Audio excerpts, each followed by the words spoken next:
I'm Carol Martinez, 65 years old. Up until 5 years ago, I worked as an emergency room physician.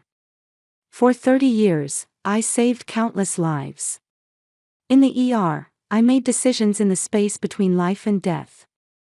Now that I'm retired, I spend my days peacefully in a quiet suburban home. My son Michael got married 2 years ago. His wife Jennifer is a bright, kind woman. 2 months ago, they had a son. A little boy named Ethan. Jennifer is truly a wonderful daughter-in-law, frequently visiting with my grandson. I loved her dearly.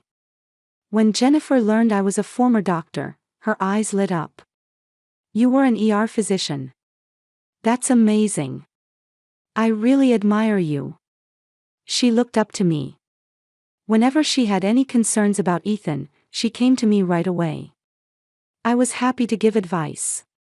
But lately, something about my son had been bothering me. 2 weeks ago, when I visited their home one evening, Ethan was crying. Michael muttered irritably, "He's crying again. Give me a break." Jennifer hurriedly said to me, "I'm sorry. Michael's exhausted from work stress."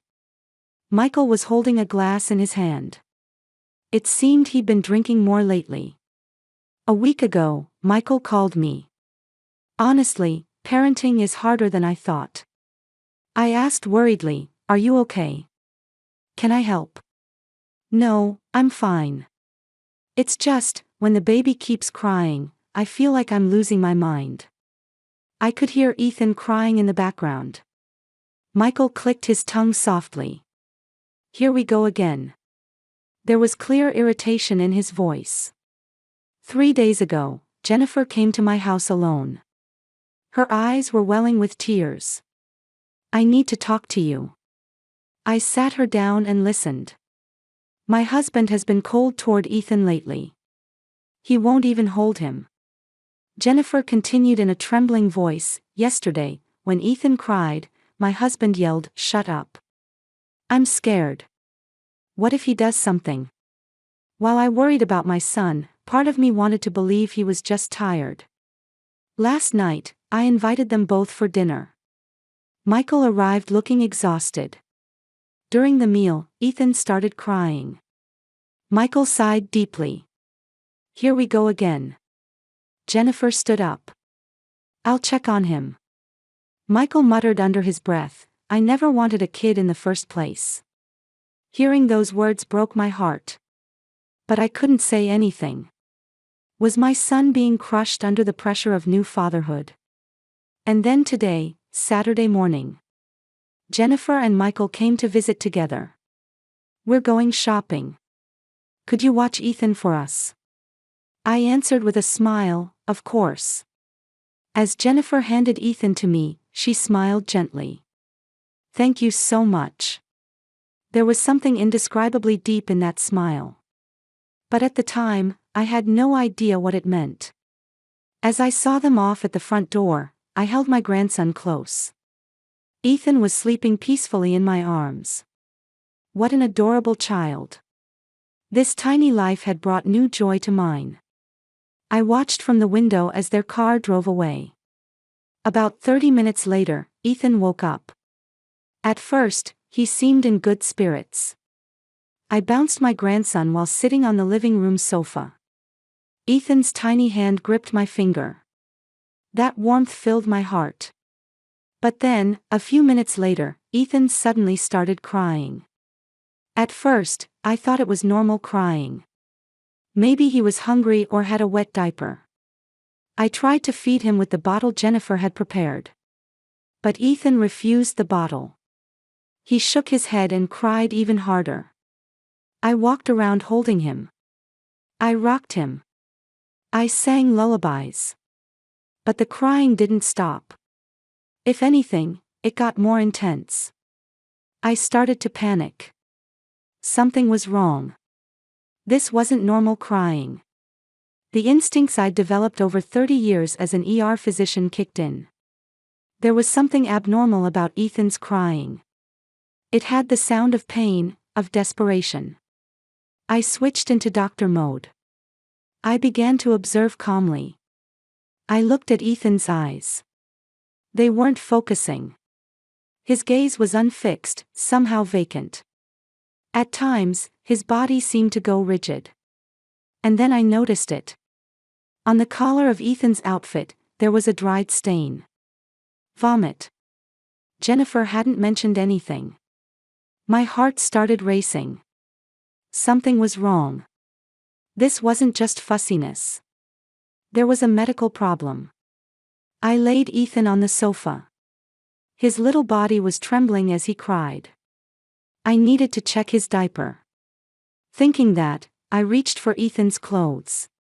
I unfastened the snap buttons on his little romper. In that moment, my hands froze. On his abdomen, there were multiple bruises. Yellowing discoloration. Old contusions. As a physician, I understood immediately. These injuries were at least a week old. My hands trembled. But I couldn't stop. I pulled up his clothes further. Fresh bruises on his thighs. Purple, still new. From a few days ago. I gently touched Ethan's head. There was swelling at the back of his skull. Everything I knew medically connected at once in my brain. This was abuse. Classic symptoms of shaken baby syndrome. Signs of brain damage seen in babies who've been violently shaken. Time seemed to stop. As a physician, I'd seen hundreds of abuse cases. But my own grandson.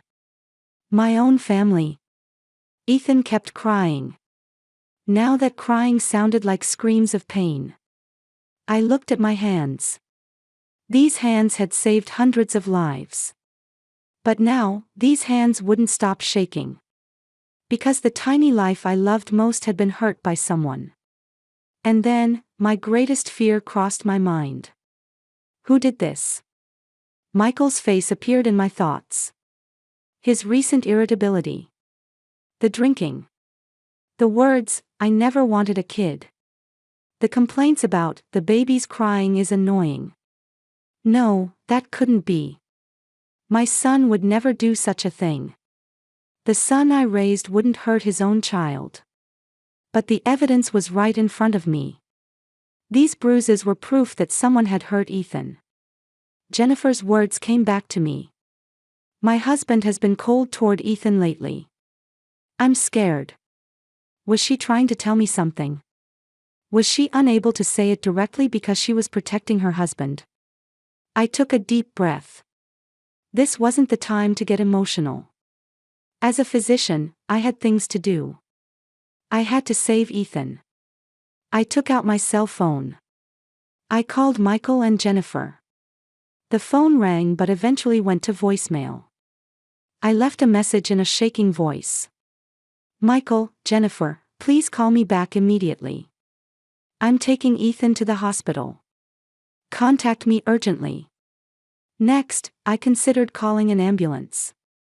But it would be faster in my car. The hospital was 15 minutes from home. And the hospital I was heading to was St. Mary's Hospital. The place where I'd worked for 30 years. There were colleagues there I could trust. I gently picked up Ethan. It's okay, Ethan. Grandma's going to protect you. Tears streamed down my cheeks. But this wasn't the time to cry. I got in the car and secured Ethan in the car seat.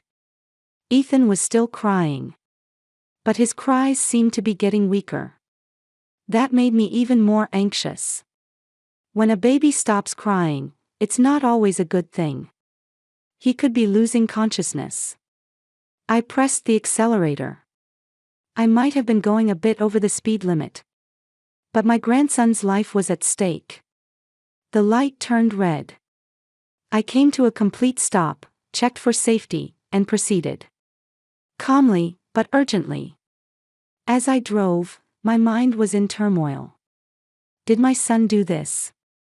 Or was it someone else? If it was Michael, what should I do?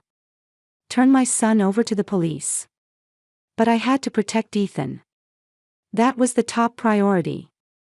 5 more minutes to the hospital. I couldn't hear Ethan crying anymore. I checked in the rearview mirror. His eyes were closed. Was he sleeping, or? Ethan, wake up. Grandma's here. I pulled into the St. Mary's Hospital parking lot. I turned off the engine and quickly picked up Ethan. I ran to the emergency entrance. The automatic doors opened. That hospital smell. Disinfectant and clean linen. The smell I'd breathed every day for 30 years. The nurse at the reception desk saw me and immediately stood up. Dr. Martinez. She knew me. I suspect abuse. Please call a pediatrician immediately. My voice was calm. My physician's voice. The nurse's face changed. Right away. She picked up the intercom. I headed to an exam room, still holding Ethan. I'd walked this corridor hundreds of times. But today, I was walking as a grandmother, not as a doctor. And then, a fateful reunion awaited. The exam room door opened, and a familiar face appeared. Dr. Sarah Kim. My former colleague and pediatric specialist. She looked at me with a surprised expression. Carol. What happened? I chose my words carefully. Sarah, look at this. I don't think I'm wrong. I pulled up Ethan's clothes and showed her the bruises. Sarah's expression changed completely. She became the doctor. She laid Ethan on the exam table and began carefully checking his entire body. I stood beside her, watching intently. A few minutes later, Sarah looked up. Her eyes held a mixture of sadness and anger. Carol, your assessment is correct. This is shaken baby syndrome. I'll arrange for a CT scan and retinal exam immediately. Sarah gave instructions to the nurses, and they took Ethan to the testing room. I was told to wait in the waiting room. But my feet wouldn't move. For 30 years, I'd worked at this hospital. I'd always been the one giving instructions. Now, all I could do was wait. The tests took 30 minutes. During that time, I checked my cell phone repeatedly. No calls from Michael or Jennifer. Could they really be unreachable for this long just shopping? Or was there some reason? Sarah came back. Looking at her face, my heart nearly stopped. The results are in. Sarah invited me into the exam room. CT images were displayed on the wall monitor. There's mild brain damage, Sarah said, pointing to the image. We've also confirmed retinal hemorrhaging. And multiple contusions all over the body. These were inflicted at different times. As a physician, I understood what that meant. Not from a single incident. No, Sarah nodded with a stern expression. This is a pattern of repeated abuse. Carol, we have to report this to Child Protective Services and the police. It's mandated by law. I took a deep breath. I know. Please report it. Sarah placed a hand on my shoulder. Carol, this isn't your fault. You saved Ethan. But my heart felt like it was being torn apart. What if Michael was the perpetrator?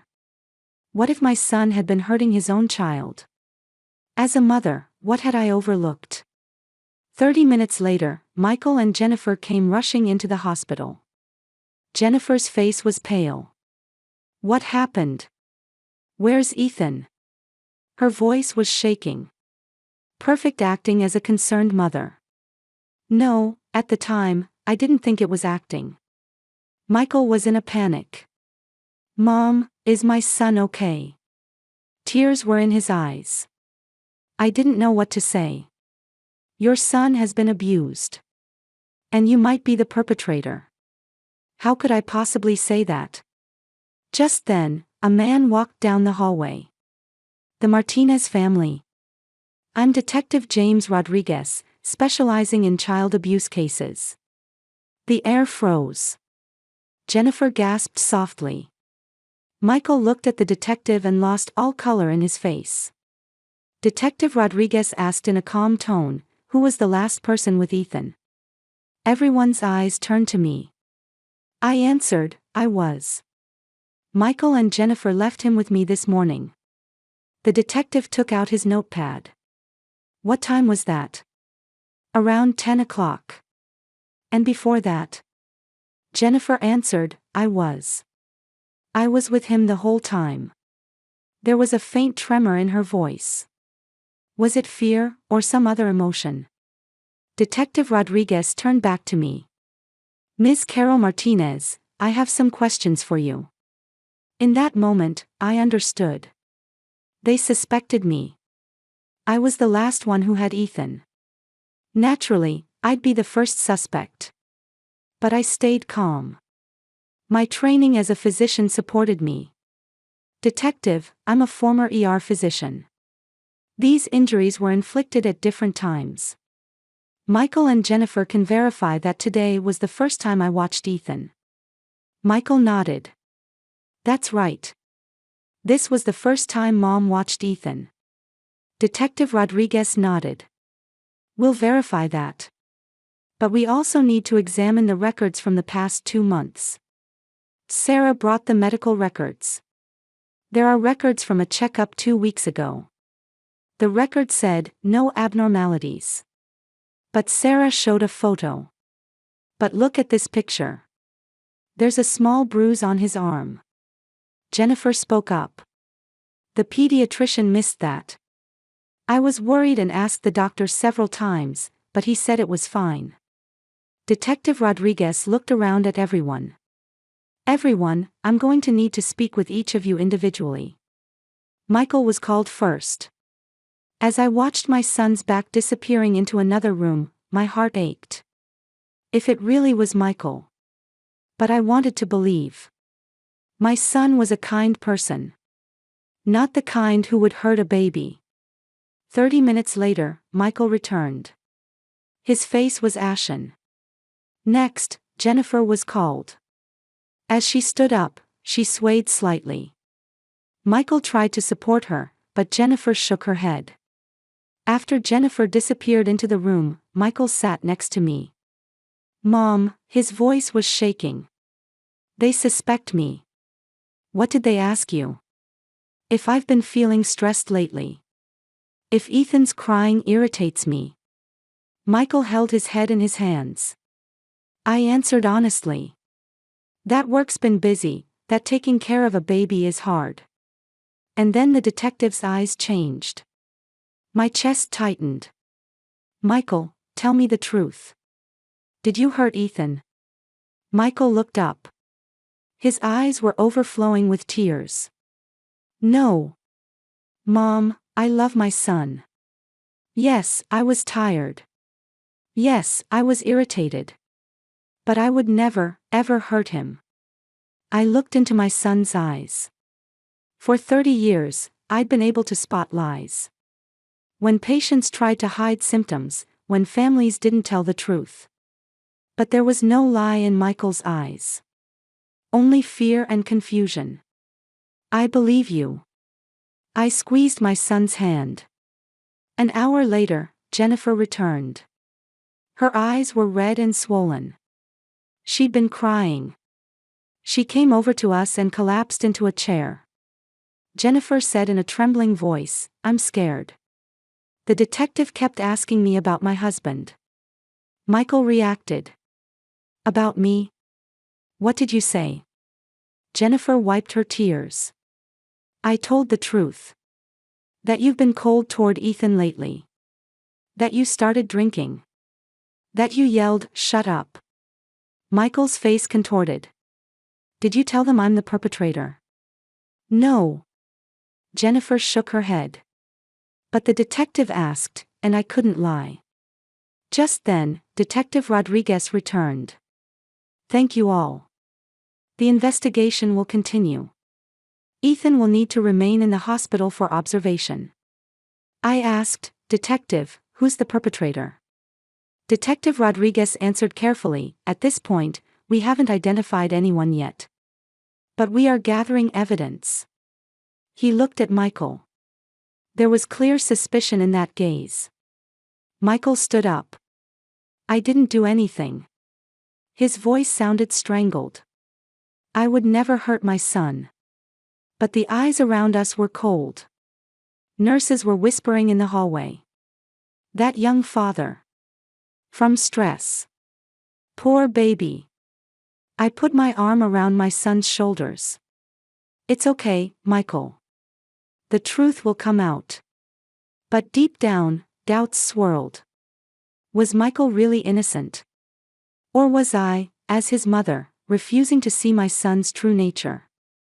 The next day, Detective Rodriguez called. Ms. Martinez, could you come to the hospital? There's new information. I rushed to the hospital. Michael and Jennifer were already there. Michael looked like he hadn't slept all night. He had deep circles under his eyes.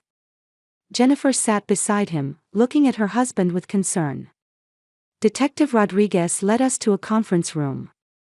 Several documents were laid out on the table. Everyone, first I need to confirm something. The detective looked at me. Ms. Martinez, we've verified your alibi. You were not involved in this abuse. I felt relieved. But my heart pounded hard, waiting for the next words. The detective turned to Michael. Mr. Martinez, we've checked your company records. Michael's face went pale. Jennifer gripped her husband's hand. Last Wednesday at 2 p.m., you were in a meeting. Michael nodded. Yes. Monday, 3 days ago, at 11 a.m., you were having lunch with a client. Yes. According to the medical records, some of Ethan's injuries were inflicted during exactly those time periods. The detective paused. Mr. Martinez, you have an alibi. The room fell silent. It took Michael a few seconds to understand the detective's words. You mean, You've been removed as a suspect. Michael collapsed into his chair. Thank you. Thank you. He covered his face with both hands and began to cry. Jennifer rubbed Michael's back. Thank God. Thank God. But there was something unnatural in her voice. And then, the detective's gaze slowly turned to Jennifer. Silence filled the room. Heavy, tense silence. Jennifer looked up at the detective. What? Why are you looking at me? Ms. Jennifer, the detective's voice was quiet. Where were you on weekday afternoons? At home, taking care of Ethan. Any witnesses? Jennifer hesitated. No. Just me and Ethan. The detective picked up papers from the table. Yesterday, we obtained a search warrant. We examined your cell phone records. The blood drained from Jennifer's face. We found some interesting things in your search history. The detective read aloud. How to hurt a baby without leaving marks. Symptoms of shaken baby syndrome. How to avoid getting caught for abuse. My heart nearly stopped. Michael stared at his wife. Jennifer, what is this? Jennifer shook her head. No, I was just worried. I searched because I thought my husband might do something. But that excuse was far too weak. The detective continued. Furthermore, we investigated your social media accounts. Interestingly, you'd been researching Mr. Martinez for 3 years before you married him. Michael stood up. What does that mean? Ms. Jennifer had been making multiple, coincidental, encounters at a cafe near Mr. Martinez's workplace. She approached him systematically. Something began connecting in my mind. Systematic approach. Revenge. And this hospital. St. Mary's Hospital. Suddenly, an old memory resurfaced. 15 years ago. At this hospital. A young woman screaming in the waiting room. Please see my sister first. Please. I stood up. Wait. What's Jennifer's maiden name? The detective answered. Chen. Jennifer Chen. Chen. Emma Chen. My hands began to shake. Sarah, check the hospital's old records. March 15, 2010. A 12-year-old girl named Emma Chen. Sarah hurried out of the room. A few minutes later, she returned with an old file. I found it. Emma Chen, 12 years old. Brought in from a traffic accident. Died from internal bleeding. The attending physician was. Sarah looked at me. It was you, Carol. The memory came back vividly. That day, the ER was crowded. A man with a heart attack had been brought in. He was in critical condition. I heard he had 3 children. I made the triage decision. Prioritize the heart attack. Emma was made to wait in the waiting room. And 3 hours later, Emma died. I looked at Jennifer. 15 years ago, the 18-year-old girl crying in the waiting room. That was Jennifer. Jennifer slowly raised her face. There was no more acting in those eyes. Cold eyes, filled with hatred. Did you remember? Jennifer's voice was quiet. That you let my sister die. I was speechless. Michael stared at his wife. Jennifer, what are you talking about? Jennifer was looking only at me. You said, there's an order. The heart attack patient comes first. I made the right decision as a physician. Right? Jennifer laughed. A cold, dry laugh. You saved a man and killed my sister. Jennifer, I said in a trembling voice. At that time, I don't want to hear excuses. Jennifer stood up. For 15 years, I searched for you. I learned your name. I learned about your son. And I made a plan. Michael shouted. You used me. That's right. Jennifer turned around. I married you to get revenge on Carol. Having your child, hurting that child, it was all part of the plan. Michael was speechless at his wife's words. So was I. Jennifer looked at me again. Just like you let my sister die, I wanted to make your grandson suffer.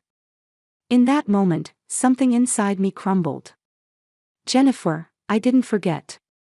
Jennifer's eyes wavered. Emma. You. I continued through my tears. Every year on March 15th, I can't sleep. I remember that day. I still have Emma's photo. Jennifer showed a momentary expression of confusion. I saved hundreds of people. But I couldn't save Emma. My voice was shaking.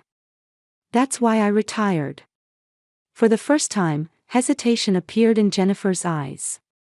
You retired because I burned out. Not just Emma.